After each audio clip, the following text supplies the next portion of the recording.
Hello everyone, yes this is Sovin sir. बहुत बहुत स्वागत है आपका इस बहुत ही खूबसूरत से चैनल में। बात होने वाली है मोस्ट इंपॉर्टेंट क्वेश्चन आंसर के अंदर एक और धमाकेदार कंसेप्ट की, और वो कंसेप्ट है packing efficiency of BCC, body centred cubic cell.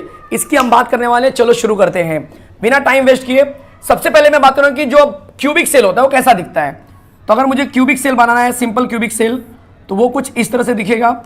ध्यान से देख लो जरा, यहीं से आपको वो दिमाग में आएगा कि भाई मुझे क्यों लेना है, कैसे लेना है। देखो इस तरह से मैंने क्या किया, स्टार्ट किया, तो आप यहाँ पर देख सकते हैं कि ये इस तरह से मैंने क्या किया है, सेट कर दिया। ये पार्टिकल से मेरे 1 2 3 4 5 6 7, ठीक है, ये इस तरह से यहाँ पर 8, ये मेरे 8 पार्टिकल्स हो गए। अब अपने दिमाग में जरा ट्रेन करो, सेट करो कि अगर मैं इनको जूम करके देखूँ कि मतलब अगर ये अपने साइज से बड़े हो जाएं, क्योंकि जनरली ये होते हैं ऐसे, लेकिन बीच में गैप्स नहीं होता, ये एक दूसरे को टच करते हैं। तो अगर ये एक दूसरे को टच करेंगे तो वो कैसे दिखेंगे। देखो ये वाला पार्ट, ये वाला पार्ट, ये वाला पार्ट एक लाइन में आ रहा है, मतलब ये वाला पार्ट ये इसको टच करेगा, ये इसको टच करेगा। बोलो समझ में आ रहा है। और यहाँ से आप ड्रॉ ऐसे करेंगे तो आपको मिल जाएगा कि भाई ये ए है, इसको ले लो कि ये सी है, और ये वाला बंदा एफ है, ठीक है। या तो इसको पास में लिख दो जरा, थोड़ा और क्लैरिटी मिल जाएगी आपको, नहीं तो आप कंफ्यूज होंगे। देखो इसको मैं लिख दिया ए इस तरह से, इसको ले रहा हूँ मैं सी, इसको मैं ले रहा हूँ एज एफ। अब होगा क्या कि ये जो बंदा है वो किसी और पार्टिकल से जुड़ेगा जो यहाँ पर रहेगा, और ये बंदा किसी और पार्टिकल से जुड़ेगा, जिनके बीच का डिस्टेंस क्या रहेगा, ए रहेगा बाय डिफॉल्ट। अब इसको मैंने यहाँ से ऐसे जोड़ दिया, ये पार्टिकल है, इसको मैंने यहाँ से जोड़ दिया, ये भी पार्टिकल टू पार्टिकल है, और ये मैंने यहाँ से जोड़ दिया, ये भी पार्टिकल टू पार्टिकल है।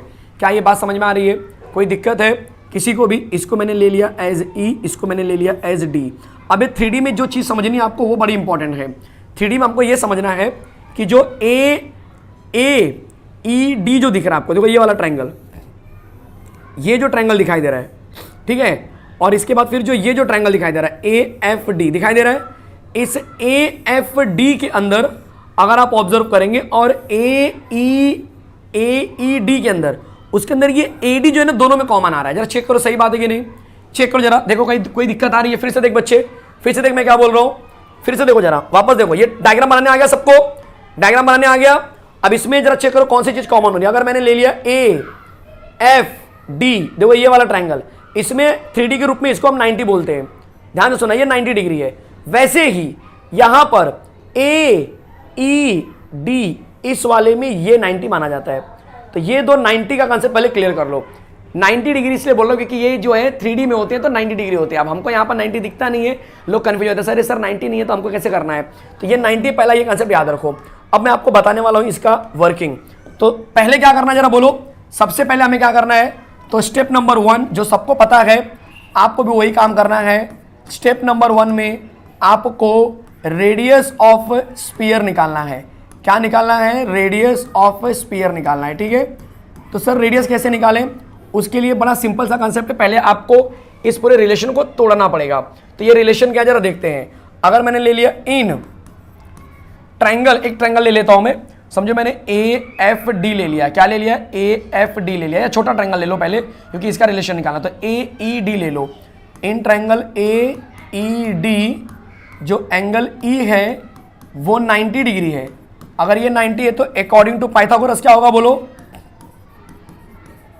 अकॉर्डिंग टू पाइथागोरस बोलो क्या बन जाएगा।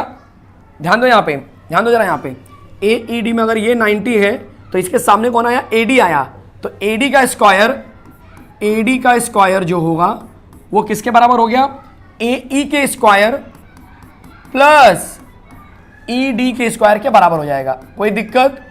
बट इनका वैल्यू कितना होता है? ए होता है। ये ऐसे भी कितने डिस्टेंस वाले हैं, ये एज लेंथ है। ये क्या है? अपने आप में एज लेंथ है, कंफ्यूज मत होना, ये सब एज लेंथ है।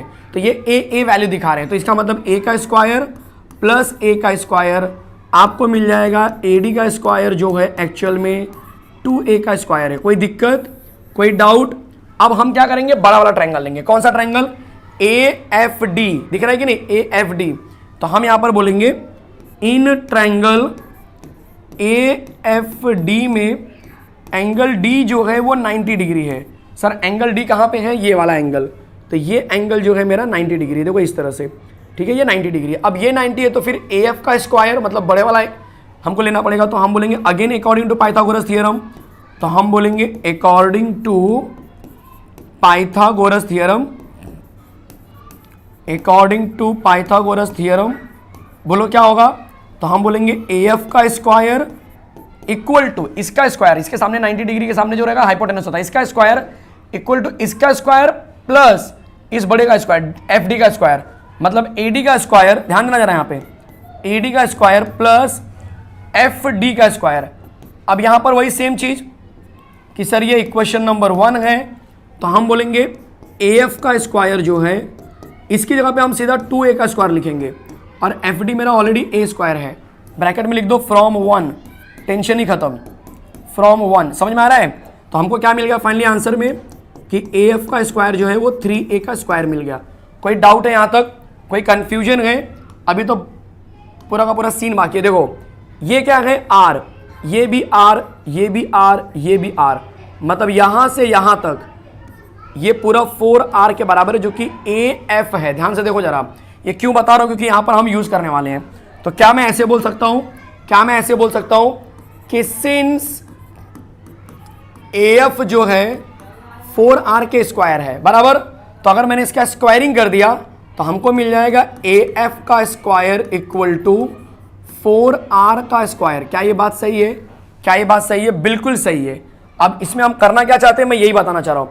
AF का स्क्वायर जो है इसको इक्वेशन नंबर 2 दे दो और अब हम लिखेंगे फ्रॉम इक्वेशन नंबर 2 और इस इक्वेशन से देखो AF इक्वल टू 4R है, लेकिन मैंने स्क्वायरिंग कर दिया तो AF का स्क्वायर इक्वल टू 4R का स्क्वायर, इसको इक्वेशन नंबर 3 ले लो।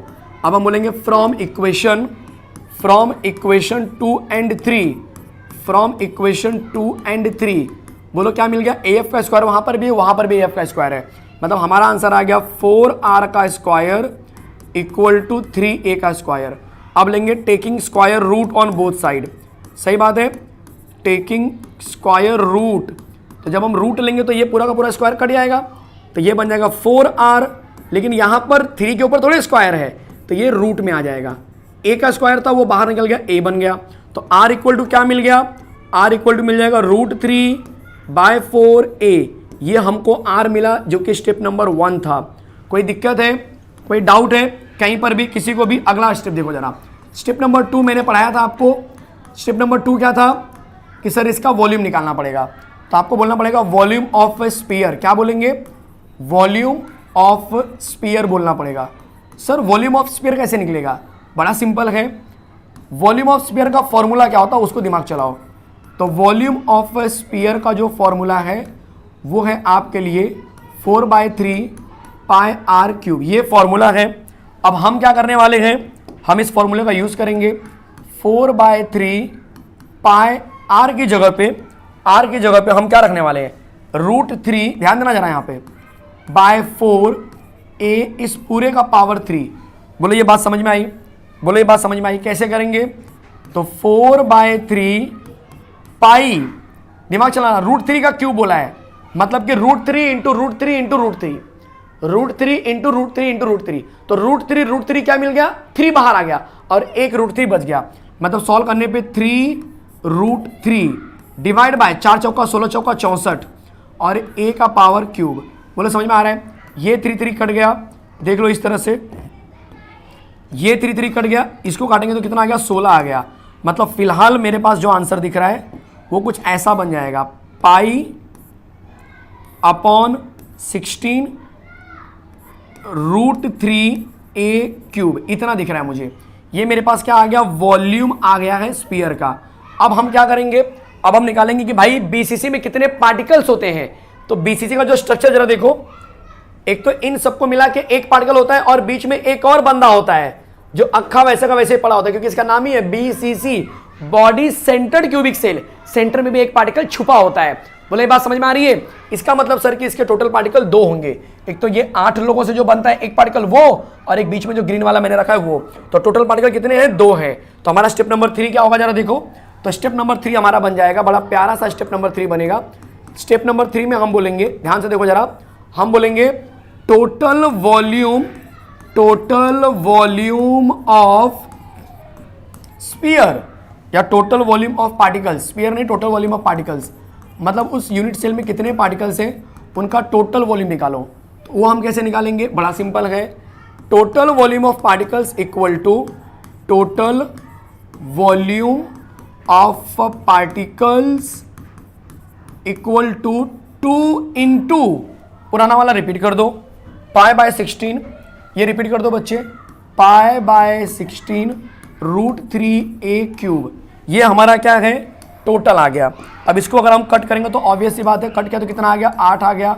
मतलब हमारा जो आंसर है और थोड़ा सा मॉडिफाई हो गया, पाई √3a³/8।